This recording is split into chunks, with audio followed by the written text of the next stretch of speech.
Remue ménage. Remue ménage.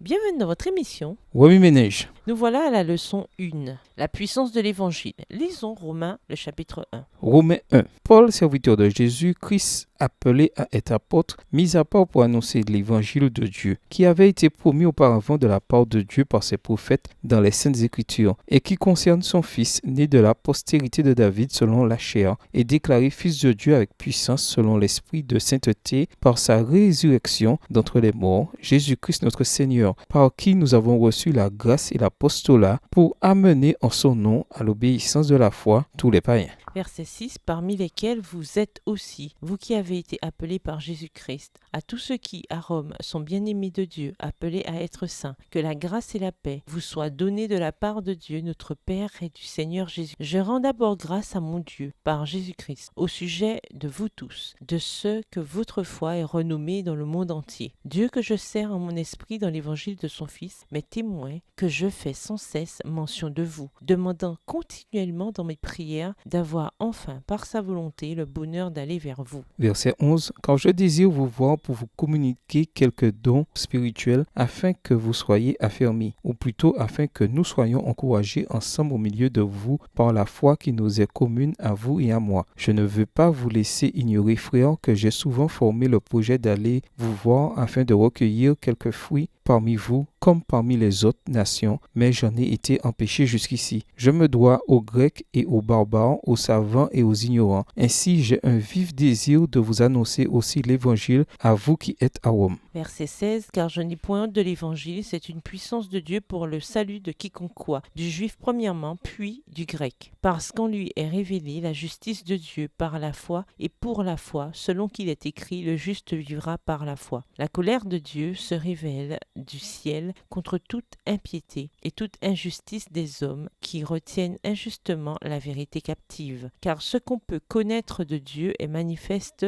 pour eux, Dieu le leur ayant fait connaître. En effet, les perfections invisibles de Dieu, sa puissance éternelle et sa divinité se voient comme à l'œil depuis la création du monde, quand on les considère dans ses ouvrages. Ils sont donc inexcusables. Verset 21. Puisque, ayant connu Dieu, ils ne l'ont point glorifié comme Dieu et ne lui ont point rendu grâce, mais ils se sont égarés dans leurs pensées et leur cœur sans intelligence a été plongé dans les ténèbres. Se vantant d'être sages, ils sont devenus fous, et ils ont changé la gloire du Dieu incorruptible en image représentant l'homme corruptible, des oiseaux, des quadrupèdes et des reptiles. C'est pourquoi Dieu les a livrés à l'impureté selon les convoitises de leur cœur, en sorte qu'ils déshonorent eux-mêmes leur propre corps. Eux qui ont changé la vérité de Dieu en mensonge et qui ont adoré et servi la créature au lieu du Créateur, qui est béni éternellement. Amen. Verset 26, c'est pourquoi Dieu les a livrés à des passions infâmes, car leurs femmes ont changer l'usage naturel en celui qui est contre nature. Et de même, les hommes, abandonnant l'usage naturel de la femme, se sont enflammés dans leur désir les uns pour les autres, commettant homme avec homme des choses infâmes et recevant en eux-mêmes le salaire que méritait leur égarement. Comme ils ne se sont pas souciés de connaître Dieu, Dieu les a livrés à leur sens réprouvé pour commettre des choses indignes, étant remplis de toute espèce d'injustice, de méchanceté, de cupidité, de malice, pleins d'envie, de meurtre, de querelle, de ruse, de malignité, rapporteurs, médisants, impies, arrogants, hautains, fanfarons, ingénieux au mal, rebelles à leurs parents, dépourvus d'intelligence, de loyauté, d'affection naturelle, de miséricorde. Et bien qu'ils connaissent le jugement de Dieu, déclarant dignes de mort ceux qui commettent de telles choses, non seulement ils les font, mais ils approuvent ceux qui les font. Introduire, annoncer le remède. Si quelqu'un découvrait le remède contre le cancer, il n'hésiterait pas à le révéler au monde entier. Et même s'il était timide, il ne laisserait pas sa peur de l'interaction sociale l'empêcher d'annoncer le remède. De même, selon Paul, l'évangile n'a rien de honteux, car il est la puissance de Dieu pour sauver tous les êtres humains, tous ayant besoin du salut. Romains 1, les versets 16 et 18. Paul avait le sentiment que Dieu qui lui avait révélé l'évangile l'avait rendu de ce fait débiteur à l'égard de ceux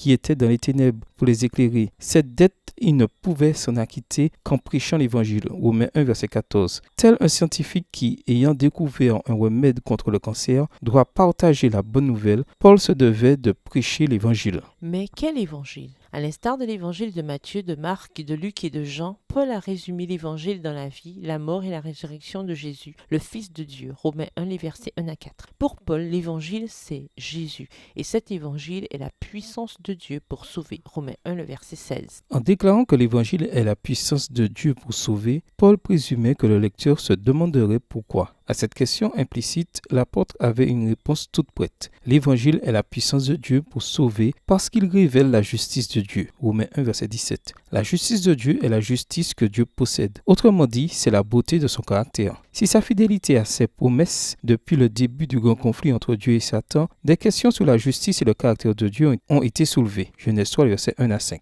Ces questions ont trouvé une réponse complète et définitive par la révélation du véritable caractère de Dieu ou, comme le dit Paul, la révélation de la justice de Dieu à travers l'Évangile. La bonne nouvelle de la mort et de la résurrection de Jésus proclame le magnifique caractère de Dieu. Elle démontre que notre Créateur est engagé envers nous, qu'il a préféré mourir pour nous en Christ plutôt que de vivre sans nous. Selon Paul, le message d'un Dieu qui tient ses promesses, démontré dans l'histoire de Jésus, doit être proclamé à tous les êtres humains afin qu'ils croient et soient sauvés. Wemi Ménage, écrivez Romains 1 à partir de la version biblique de votre choix. Si vous êtes pressé, écrivez Romains 1, les versets 14 à 20. Vous pouvez également réécrire le passage avec vos propres mots, tracer les grandes lignes du chapitre ou en faire une carte heuristique. Au revoir Et à demain si Dieu veut. Remue ménage. Remue ménage.